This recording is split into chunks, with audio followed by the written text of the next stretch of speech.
I went to my doctor for my regular checkup, and when I was 38 weeks pregnant, very unexpectedly, they told me I needed to go right to the hospital because my blood pressure was extremely high. We went straight to labor and delivery, and he was born 18 hours later. During the day, my son was with me in my room, but he wasn't feeding well, and at night, the nurses were having a hard time getting him to feed as well. He wasn't sucking and swallowing well. He was very tired, lethargic. And when we talked to the doctors about it, they said it was because he had a traumatic delivery. We kept asking, why this was happening, and they just kept saying that it was, the signs of a traumatic delivery, that he was exhausted, and that this was normal. I was in a dead sleep when the phone rang. It was like 2 o'clock in the morning. On the third day, in the middle of the night, the nurses were trying to feed him, and he turned blue, and he was rushed into the NICU where all kinds of tests were done to try to figure out what was causing this issue with him. I had never even heard the term neonatal, let alone what a neonatal intensive care unit was.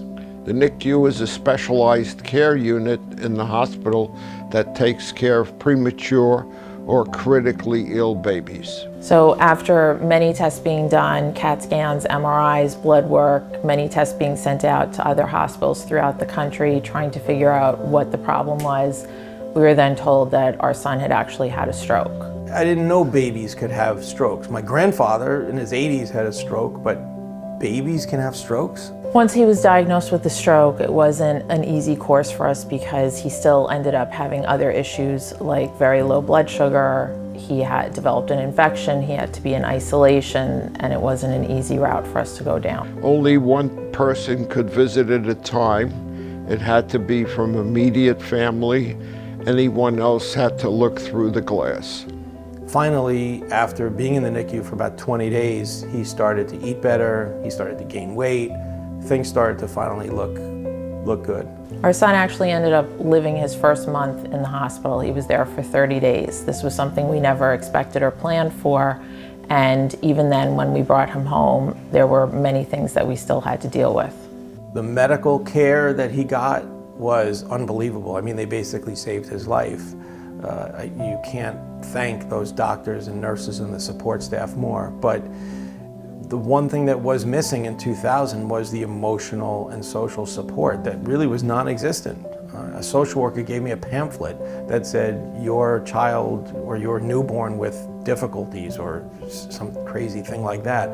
There was nobody to talk to. I would like to have been able to speak to another father who had a baby in the NICU, or let my wife talk to another mother who had a child with a similar experience, and that just did not exist at all. One of the things that we knew when we were going through this experience was that we wanted to do something to give back, not only to the nurses and the doctors, but other parents that were going through the same things that we had gone through. So we got together with some like-minded parents and started a foundation. The goal was to help other parents, future parents who were going to have a critically ill newborn baby in the NICU, deal with that experience and connect them with other families. And that was the germination, the beginning of the Tender Loving Care Foundation.